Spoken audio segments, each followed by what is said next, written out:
Every once in a while, you see a movie that looks tailor-made to be an award season darling, and when it's over, you go, well, that was disappointing, and damn near forget you ever saw it, because there's a lot of Oscar bait where that came from, and it's not like overlong, middlebrow, pseudo-indie pablum is ever great review traffic. But then suddenly it becomes an award season darling anyway, and now you have to go back and revisit it with the benefit of several months ruminating on how much it doesn't deserve the hype. I wonder if this is one of those.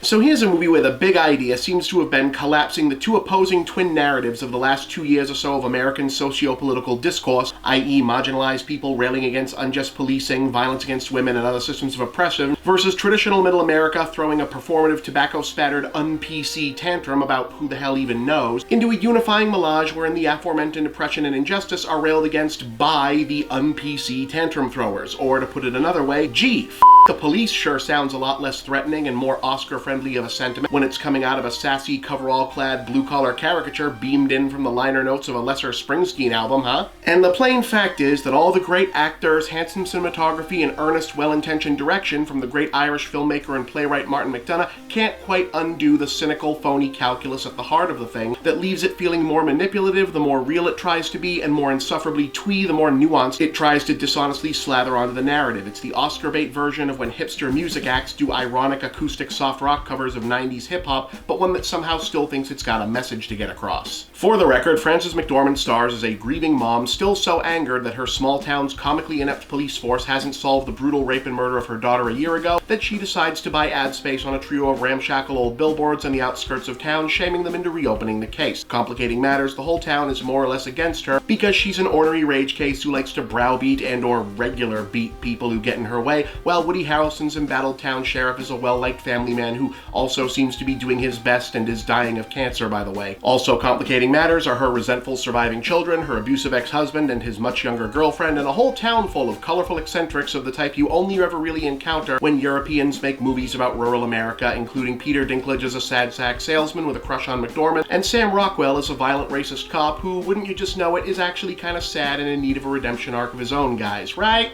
Now look, McDonagh has made some of the best low-key observational comedy dramas of the last few years, and In Bruges and Seven Psychopaths, and he's got a real gift for leading great actors through offbeat performances as memorable characterizations, so it's not really a huge surprise that McDormand and Rockwell and the other stalwarts have been racking up trophies for their turns here, but the sad fact is they're mostly doing slightly askew versions of routines they've done better elsewhere, and that goes for Dinklage and even Harrelson, so when it starts out looking raw and authentic, it quickly reveals itself to be more like a walking tour of trite caricatures and muddled message mongering. And sadly, it's McDormand who's asked to carry the difficult stuff and who ends off coming up the worst once things go off the rails, essentially morphing into an insult comic perversely framed as town crier for a grab bag of buzzy social justice hot-button issues whose actual victims are of course apparently not sympathetic enough to speak for themselves. It's all supposed to go back to warranting justice for her daughter, but she's preloaded with overwritten rants against pedophile priests, the war on drugs, high school bullying, police racism, just waiting for a target to unload on, and it feels co-optive and sketchy instead of like genuine anger. Or quote-unquote allyship for that matter, and that's before the whole thing flies off the rails when it's supposed to be coming together in Act 3, which starts off promisingly by asking us if McDormand's sympathetic caricature can have taken her anger too far, but ends up going all crash and asking us to sympathize with Rockwell's cop as our unexpected maybe, maybe not redemption story because,